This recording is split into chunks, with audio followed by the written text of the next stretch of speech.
নমস্কার বন্ধুরা, আজ আমরা ব্যানার্জি কিচেনে নতুন একটি রেসিপি নিয়ে এসেছি।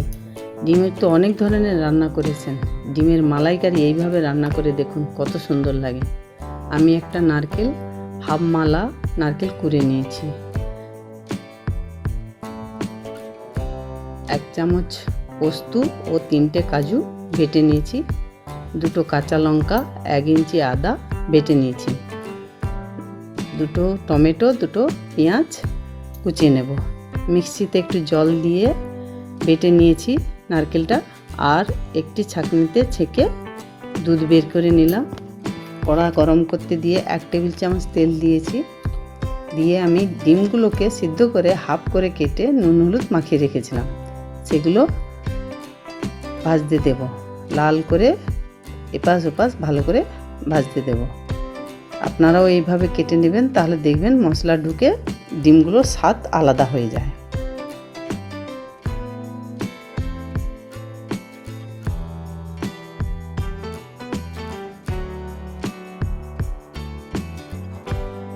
এক পিঠ ভাজা হয়ে গেছে, আর এক পিঠ আমি উল্টে দিলাম।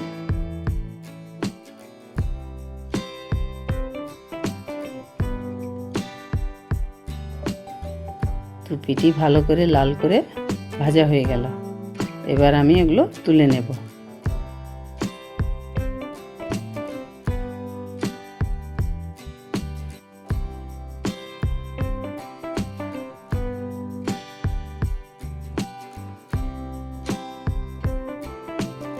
এক টেবিল চামচ তেল দিলাম, হাফ টিস্পুন কালো জিরে দিলাম। কালো জিরেগুলো নেড়ে ভালো করে ভেজে নিতে হবে। তারপর কুচনো পেঁয়াজগুলো দিয়ে ভালো করে ভাজতে হবে, পেঁয়াজগুলো যেন লাল করে ভাজা হয়।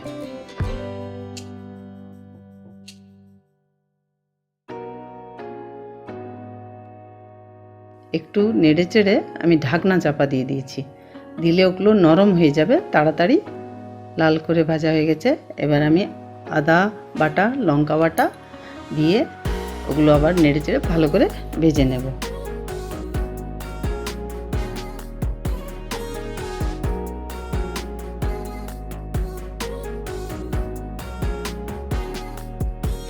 ভাজা হয়ে গেল। এবার আমি কুচনো টমেটোগুলো দিয়ে দিলাম, দিয়ে ওগুলো একটু নেড়ে চেড়ে হাফ টিস্পুন করে 2 চামচ নুন দিলাম, আর 1 চিমটে হলুদ দিলাম। আপনাদের প্রয়োজন মতো নুন দেবেন আপনারা। দিয়ে ভালো করে নেড়ে ঢাকনা চাপা দিয়ে দেবো। ঢাকনা চাপা দিয়ে দিলে টমেটোগুলো নরম হয়ে যায়, দিয়ে মশলাগুলো ভালো করে কষে নিতে হবে। কম তেলে, অথচ ঢাকনা চাপা দিয়ে দিয়ে আপনারা করলে দেখবেন কম তেলে অথচ ভালো মশলা কষা হয়। 1 টেবিল চামচ কাশ্মীরি লঙ্কার গুঁড়ো দিলাম, 1 চামচ চিনি দিলাম। আপনাদের প্রয়োজন মতো আপনারা চিনি দেবেন, ওতে একটু মিষ্টি লাগে মালাইকারিতে। এবার একটু করে আমি নারকেল দুধ দিয়ে দিয়ে মশলাটা কষে নেব।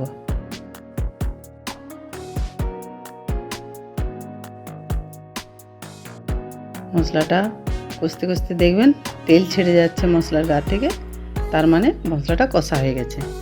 আমি আবার একটু নারকেল দুধ দিয়ে ওইটা আরও একটু ভালো করে কষে নিলাম।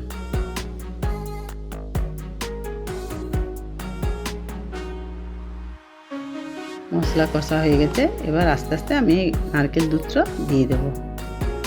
নেড়ে চেড়ে ভালো করে পুরো দুধটাই আমি দিয়ে দেব।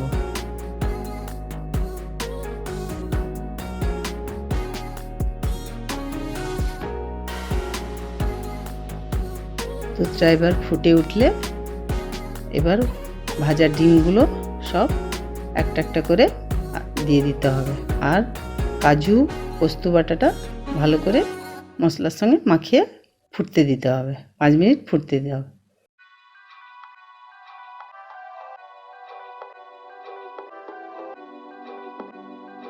5 মিনিট ফোটার পর জুসটা একটু কমে যাবে, একটু নেড়ে চেড়ে দেখে নিতে হবে, ব্যাস রেডি। এবার ডিমগুলো আস্তে আস্তে আগে নামিয়ে নিতে হবে, দিয়ে তারপর জুসটা দিতে হবে, দিয়ে মালাইকারি আমার রেডি হয়ে গেল। এইভাবে আপনারা রান্না করে দেখুন, দেখবেন সুন্দর টেস্ট হয়েছে। ডিমের মালাইকারি ভালো লাগবে।